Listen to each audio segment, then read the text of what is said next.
কোরআন পরিষ্কার বলা আছে,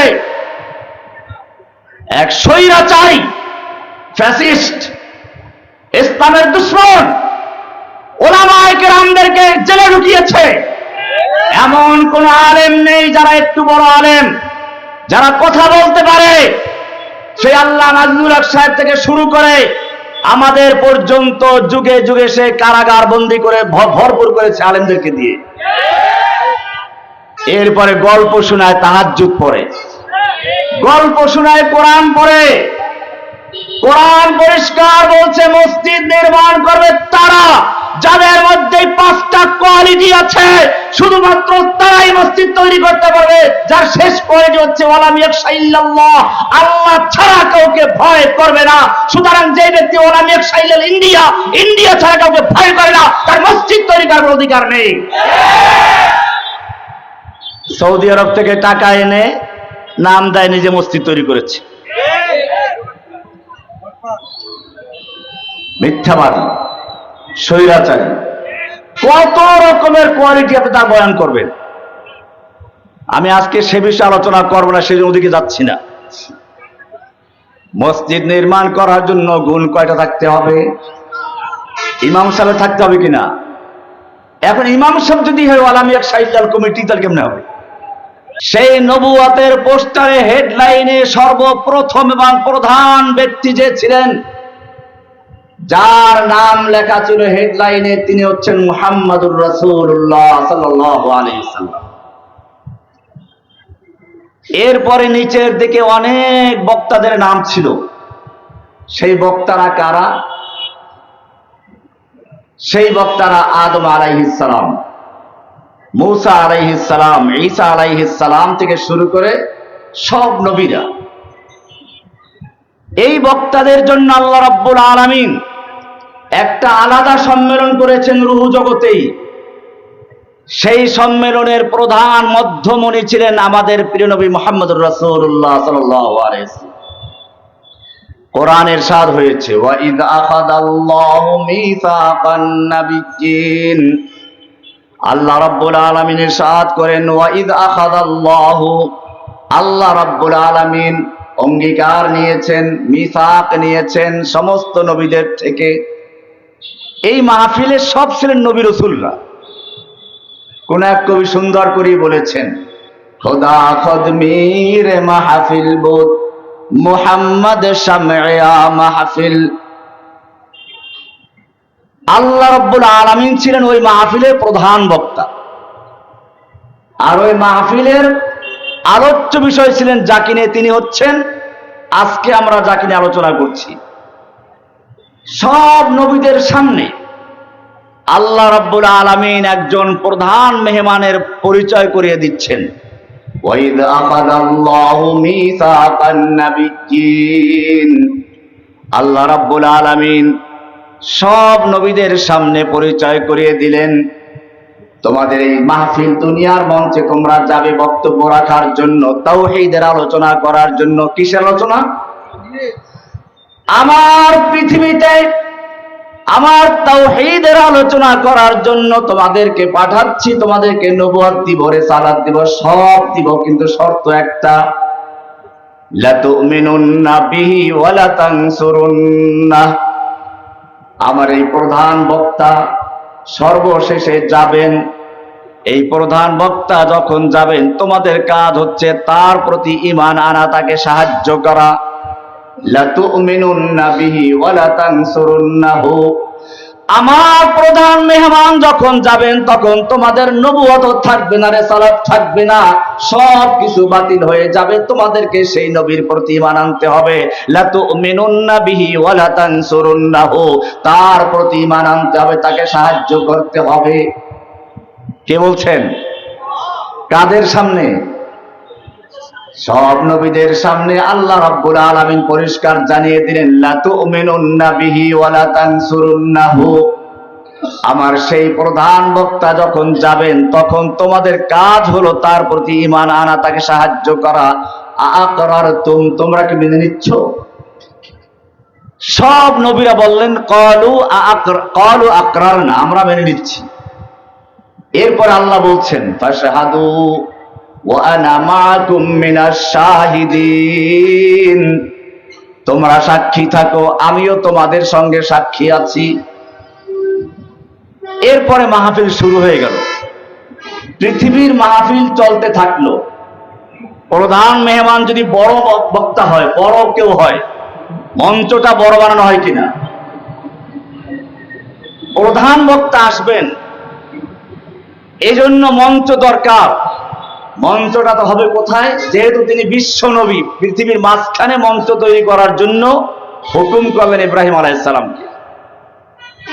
ইব্রাহিম আলাইহিস সালাম তার ছেলেকে নিয়ে কাবা নির্মাণ করলেন। এটা মূলত প্রধান বক্তার আগমনের স্থান। আমরা ইব্রাহিমের দোয়া থেকেই দেখব, وَإِذْ يَرْفَعُ إِبْرَاهِيمُ الْقَوَاعِدَ مِنَ الْبَيْتِ وَإِسْمَاعِيلُ, ইব্রাহিম আলাইহিস সালাতু ওয়াস সালাম এবং ইসমাঈল মিলে খানায়ে কাবা নির্মাণ করছেন। আর দোয়া করতে লাগলেন তিনটা দোয়া। রব্বানা তাকাব্বাল মিন্না ইন্নাকা আনতাস সামিউল আলিম। ও রব্বুল আলামিন, আমি আমার পুত্র মিলে, দুইজনে মিলে তোমার ঘর তৈরি করেছি, কাবা তৈরি করেছি। তোমার প্রধান মেহমানের জন্য আমরা কাবা নির্মাণ করেছি, মঞ্চ নির্মাণ করেছি। পৃথিবীর মাঝখানে তোমার সেই মেহমানের জন্য ঘর তৈরি করেছি। সবকিছু করলাম, যে কবুল না হয় কেমনে হবে? রব্বানা তাকাব্বাল মিন্না ইন্নাকা আনতাস সামিউল আলিম। ও রব্বুল আলামিন, তুমি আমাদের পক্ষ থেকে কবুল করে নাও। তুমি তো আমাদের কথাও শুনো, আমাদের অন্তরের খবরও জানো। প্রথম দোয়া। বোঝা গেল যে কোনো দোয়া করার, যে কোনো কাজ করার পরে প্রথম দোয়া করতে হবে কি? আল্লাহর কাছে কবুল হওয়ার জন্য। কিসের জন্য? কবুল হওয়ার জন্য দোয়া করতে হবে। আমাদের জাতির পিতা ইব্রাহিম আলাইহিস সালাম শিখিয়েছেন। কে শিখিয়েছেন? আমাদের জাতির পিতার নাম কি? না অন্য কিছু? মিল্লাতা আবিকুম ইব্রাহিম। তোমাদের পিতা ইব্রাহিমের মিল্লাতের নাম কি? জাতির পিতার নাম কি? রব্বানা তাকাব্বাল মিন্না ইন্নাকা আনতাস সামিউল আলিম। ও রব্বুল আলামিন, আমি তোমার জন্য ঘর তৈরি করেছি, আমার মেহমানের জন্য মঞ্চ তৈরি করেছি, তোমার প্রধান বক্তার জন্য ঘর তৈরি করেছি, তুমি মেহেরবানি করে কবুল করে নাও। প্রথম দোয়া হলো। এবারে 2 নাম্বার দোয়া করলেন। অনেকে মসজিদ তৈরি করে, মাদ্রাসা তৈরি করে, নিজের সন্তানদেরকে পড়ায় না, নিজে নামাজ পড়ে না, কপাল পোড়া। আমাদের ইব্রাহিম আলাইহিস সালাতু ওয়াস সালাম শিখিয়ে দিলেন। 2 নাম্বার দোয়া করলেন, রব্বানা ওয়াজআলনা মুসলিমাইন লাকা ওয়া মিন যুররিয়্যাতিনা উম্মাতাম মুসলিমাতাল লাক।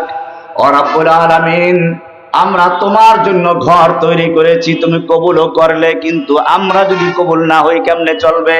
আমাকে এবং আমার এই সন্তানকে তুমি সব সময়ের জন্য তোমার অনুগত মুসলিম বানিয়ে রাখো। জোরে বলেন সুবহানাল্লাহ। নিজেদের জন্য দোয়া করলেন। অনেক লোককে দেখা যায় নিজে আলেম, সন্তানকে মাদ্রাসায় পড়ায় না, মনে হয় যেন ঠকে গেছে। ইব্রাহিম আলাইহিস সালাতু ওয়াস সালাম শিখিয়ে দিলেন, রব্বানা ওয়াজআলনা মুসলিমাইন লাকা ওয়া মিন যুররিয়্যাতিনা উম্মাতাম মুসলিমাতাল লাক। এইবারে 3 নাম্বার দোয়া করলেন, রব্বুল আলামিন, তোমার জন্য মসজিদ তৈরি করলাম, মাদ্রাসা তৈরি করলাম, মঞ্চ তৈরি করলাম, কিন্তু ভালো বক্তা নাই, ইমাম নাই, শিক্ষক নাই, তাহলে কি করে চলবে? অনেক বড় বড় মসজিদ আছে, ইমাম সাহেবের কোনো এলেম নাই, কারণ ভালো আলেমরা ইমাম সাহেবের কমিটির কথা শুনবে না। এই কারণে মসজিদ নির্মাণ করবে কারা? তারও কিছু কোয়ালিটি আছে। সূরা তাওবার 18 নম্বর আয়াত দেখবেন, ইন্নামা ইয়ামুরু মাসাজিদাল্লাহি মান আমানা বিল্লাহি ওয়াল ইয়াউমিল আখির ওয়া আকামাস সালাতা ওয়া আতাজ যাকাতা ওয়া লাম ইয়াখশা ইল্লাল্লাহ। নিশ্চয় মসজিদ তৈরি করবে ওই লোকেরা যারা আল্লাহর উপরে ঈমান রাখে, মান আমানা বিল্লাহি ওয়াল ইয়াউমিল আখির, পরকালে বিশ্বাস করে, ওয়া আকামাস সালাতা, পাঁচ ওয়াক্ত সালাত ঠিকমতো কায়েম করে, ওয়া আতাজ যাকাতা, আর ঠিকমতো যাকাত আদায় করে, ওয়া লাম ইয়াখশা ইল্লাল্লাহ, আল্লাহ ছাড়া কাউকে ভয় করে না, তারা মসজিদ তৈরি করবে। সুতরাং যেই ব্যক্তি ভারত ছাড়া কাউকে ভয় করে না, তার মসজিদ নির্মাণ করার অধিকার নেই। কোরআন পরিষ্কার বলা আছে, এক স্বৈরাচারী ফ্যাসিস্ট ইসলামের দুশমন ওলামায়ে কেরামদেরকে জেলে ঢুকিয়েছে। এমন কোন আলেম নেই যারা একটু বড় আলেম, যারা কথা বলতে পারে, সেই আল্লাহ নাজমুল হক সাহেব থেকে শুরু করে আমাদের পর্যন্ত যুগে যুগে সে কারাগার বন্দী করে ভরপুর করেছে আলেমদেরকে দিয়ে। এরপরে গল্প শোনায়, তাহাজ্জুদ পড়ে, গল্প শোনায়, কোরআন পড়ে। কোরআন পরিষ্কার বলছে মসজিদ নির্মাণ করবে তারা যাদের মধ্যে পাঁচটা কোয়ালিটি আছে, শুধুমাত্র তারাই মসজিদ তৈরি করতে পারবে, যার শেষ কোয়ালিটি হচ্ছে ওয়ালাম ইয়াখশা ইল্লাল্লাহ, আল্লাহ ছাড়া কাউকে ভয় করবে না। সুতরাং যে ব্যক্তি ওয়ালাম ইয়াখশা ইল্লাল ইন্ডিয়া, ইন্ডিয়া ছাড়া কাউকে ভয় করে না, তার মসজিদ তৈরি করার অধিকার নেই। সৌদি আরব থেকে টাকা এনে নাম দেয় নিজে মসজিদ তৈরি করেছে, মিথ্যাবাদী, স্বৈরাচারী, কত রকমের কোয়ালিটি আপনি তার বয়ান করবেন। আমি আজকে সে বিষয়ে আলোচনা করব না, সেই ওদিকে যাচ্ছি না। মসজিদ নির্মাণ করার জন্য গুণ কয়টা থাকতে হবে? ইমাম সাহেব থাকতে হবে কিনা? এখন ইমাম সাহেব যদি হয় ওয়ালাম ইয়াখশা ইল্লাল কমিটি, তাহলে কেমনে হবে? ওয়ালাম ইয়াখশা, আল্লাহ তাআলা পরিষ্কার বলেছেন মসজিদ নির্মাণ করবে যারা, তাদের কোয়ালিটি কয়টা থাকবে? ইন্নামা ইয়ামুরু মাসাজিদাল্লাহি মান আমানা বিল্লাহি, এক নাম্বার কোয়ালিটি হচ্ছে সে আল্লাহর উপর ঈমান রাখবে। কার উপর ঈমান রাখবে? আমানা বিল্লাহি ওয়াল ইয়াউমিল আখির, পরকালে বিশ্বাস করবে, নইলে টাকা মেরে খাবে। পরকাল যদি বিশ্বাস না করে, টাকা রাখবে মসজিদের, সব খেয়ে ফেলবে। এই জন্য বলা হলো আকামাস সালাতা, আল্লাহকে ভয় করে সে সালাত কায়েম করে, ওয়ালাম ইয়াখশা ইল্লাল্লাহ, এরপরে বলা হচ্ছে আল্লাহ ছাড়া অন্য কাউকে ভয় করে না। ভয় করতে হবে কাকে? ভয় করব কাকে? আমাদের জীবন মরণের মালিক কে? কুল ইন্না সালাতি ওয়া নুসুকি ওয়া মাহইয়ায়া ওয়া মামাতি লিল্লাহি রাব্বিল আলামিন। আল্লাহ তাআলা বলছেন, বলো ইন্না সালাতি ওয়া নুসুকি, আমার সালাত, আমার কুরবানি, আমার জীবন, আমার মৃত্যু, মাহইয়ায়া ওয়া মামাতি, আমার জীবন, আমার মরণ সব কার জন্য? লিল্লাহি রাব্বিল আলামিন, এক আল্লাহর জন্য। সুতরাং ভয় করতে হবে কাকে? মর্দে मोमिन बातिल से हरगिज खौफ खा सकता नहीं, सर कटा सकता है लेकिन सर झुका नहीं, गम नहीं है, डर नहीं है जब खुदा। ইব্রাহিম আলাইহিস সালাতু ওয়াস সালাম খানায়ে কাবা নির্মাণ করে তিনটা দোয়া করলেন। তৃতীয় নম্বর দোয়া করলেন, রব্বানা ওয়াবআস ফীহিম রাসূলাম মিনহুম ইয়াতলু আলাইহিম আয়াতিক। ও রব্বুল আলামিন, আমি তোমার জন্য মসজিদ তৈরি করেছি, মাদ্রাসা তৈরি করেছি, কিন্তু ইমাম যদি ভালো না হয় তাহলে কেমনে চলবে? তোমার কোরআন কে শোনাবে? তোমার বাণী কে শোনাবে? ওয়াবআস ফীহিম রাসূলান, তুমি একজন রাসূল পাঠাও, ফীহিম, আমার সন্তানদের মধ্য থেকে। কাদের মধ্য থেকে? নাকি ফেরেশতা, নাকি জিন? আমাদের রাসূল সাল্লাল্লাহু আলাইহি ওয়াসাল্লাম কি ছিলেন? মানুষ ছিলেন। কি ছিলেন? তবে খেয়াল রাখতে হবে, মানুষ বলতে তিনি আমাদের মতো সাধারণ মানুষ না, মহামানব। কি ছিলেন? মহামানব, অতিমানব না। আবার মুহাম্মাদুন বাশারুন লাকিন লাইসা কাল বাশারি হুয়া ইয়াকুতুন ওয়া নাহনু কাল হাজারি। রাস্তায় পাথর পাওয়া যায়, পাথর ঢালাই রাস্তা আছে না, এই পাথরও পাথর। আর বাইতুল মুকাররমের স্বর্ণের দোকানে পাথর পাওয়া যায়, দুই পাথর কি এক? আল্লাহর রাসূল মানুষ, এটা কোরআনই আছে। ইব্রাহিম দোয়া করলেন, রব্বানা ওয়াবাস ফীহিম রাসূলাম মিনহুম, ও রব্বুল আলামিন তুমি আমার সন্তানদের মধ্যে একজন রাসূল পাঠাও তাদের মধ্য থেকে। কারণ রাসূল যদি মানুষটা জিন হয়, জিনে খাবে না, ফেরেশতা হলে সে খাবে না, সে পেশাব পায়খানা করবে না, সন্তান জন্ম দিবে না, এগুলো শিখবে কার থেকে? আমার এমন একজন রাসূল পাঠাও যে রাসূল আমার সন্তানদেরকে পেশাব পায়খানা করা থেকে শুরু করে রাষ্ট্র পরিচালনা পর্যন্ত, পাকের ঘর থেকে বঙ্গভবন পর্যন্ত চালানোর সব কিছু শিক্ষা দিতে পারে এমন রাসূল পাঠাও। ওয়াবাস ফীহিম রাসূলাম মিনহুম ইয়াতলু আলাইহিম আয়াতিক, যিনি তোমার কিতাবের আয়াত তেলাওয়াত করে করে তোমার কাবাকে, তোমার এই মাদ্রাসাকে, তোমার এই খানায় কাবাকে আবাদ করবেন। ইয়াতলু আলাইহিম আয়াতিক, বোঝা গেল কোরআনের তেলাওয়াতের মধ্যেও সওয়াব আছে, ঠিক কিনা? রাসূল সাল্লাল্লাহু আলাইহি ওয়াসাল্লামের যে কয়টা বড় দায়িত্ব, তার মধ্যে একটা হচ্ছে কোরআন তেলাওয়াত করা, এটা স্বতন্ত্র দায়িত্ব। এরপরে বলা হচ্ছে ওয়ায়ুআল্লিমুহুমুল কিতাবা ওয়াল হিকমা, কিতাব ও হিকমতের তালিম দিবেন। বোঝা গেল তালিম দেওয়ারও প্রয়োজন আছে।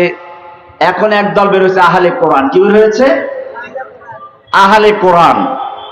এরা কোরআন মানার দাবি করে, হাদিস মানে না। কথা সুন্দর বলে যে কোরআনে সবকিছু আছে, হাদিসের কি প্রয়োজন? কোরআনে সবই আছে, তাহলে রাসূলের প্রয়োজন ছিল কি? ওনাদের বক্তব্য হচ্ছে রাসূল হচ্ছেন পিয়ন। নাউযুবিল্লাহ বলেন, আলিয়াযুবিল্লাহ, আল্লাহ হেফাজত আমাদের।